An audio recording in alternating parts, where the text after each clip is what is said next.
কি করে আমরা পুরনো কমেন্ট চেক করব এবং সেই কমেন্টকে ডিলিট করব। তো আমাদেরকে পুরনো কমেন্ট চেক করার জন্য ফেসবুক অ্যাপ্লিকেশনটি ওপেন করে নিতে হবে। আমি ফেসবুক অ্যাপ্লিকেশনটি ওপেন করে নিলাম। তারপরে আপনারা দেখতে পারবেন উপরে আমার প্রোফাইল আছে, 3 লাইন প্রোফাইল, এখানে ক্লিক করলাম। তারপরে আপনারা নিচে চলে আসবেন, এখানে সেটিং অ্যান্ড প্রাইভেসি বলে একটা অপশান আছে, এখানে ক্লিক করলাম।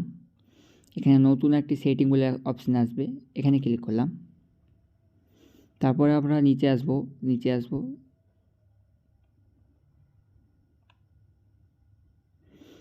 অ্যাক্সেস ইউর ইনফরমেশান, এখানে ক্লিক করব। এখানে কন্টিনিউ ক্লিক করব। তারপরে আমাদের সামনে এরকম একটা ইন্টারফেস আসবে।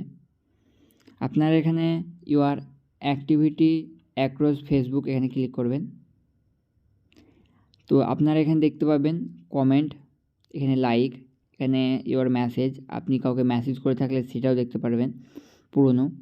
আপনারা এখান থেকে সমস্ত রকম পোস্ট এবং সমস্ত রকম রিয়াকশান সব চেক করতে পারবেন। তো আমি কমেন্টে ক্লিক করলাম। এখানে দেখতে পারবেন, এখানে আমি ইমোজি সেন্ড করেছিলাম তাই ইমোজি দেখাচ্ছে, এখানে লাভলি সেন্ড করেছিলাম তাই লাভলি দেখাচ্ছে, সুপার সেন্ড করেছিলাম সুপার দেখাচ্ছে। তো ফেক নিউজ ফ্রেন্ড, আমি এখানে এই কমেন্টটি সেন্ড করেছিলাম। তো আপনারাও চাইলে এই কমেন্টগুলোকে ডিলিটও করতে পারবেন। এখানে আপনারা বক্স পাবেন, এখানে ক্লিক করবেন, নিচে রিমুভে ক্লিক করবেন, আপনাদের কমেন্ট ডিলিট হয়ে যাবে।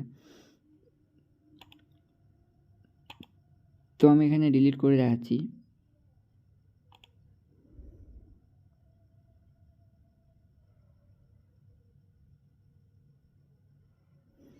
তো আমার কমেন্ট ডিলিট হয়ে গেল। আপনারাও চাইলে এরকমভাবে ডিলিট করতে পারবেন। আমি আপনাদেরকে আমার লাইক অ্যান্ড রিয়াকশানও দেখিয়ে দিচ্ছি। তো দেখতে পারবেন এভাবে আমি এদেরকে লাইক করেছিলাম।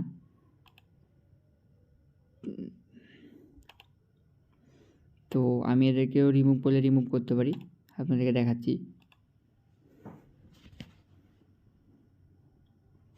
তো আমাদেরকে এখানে পাসওয়ার্ড দিতে হবে, যেহেতু আমরা লাইক রিমুভ করছি।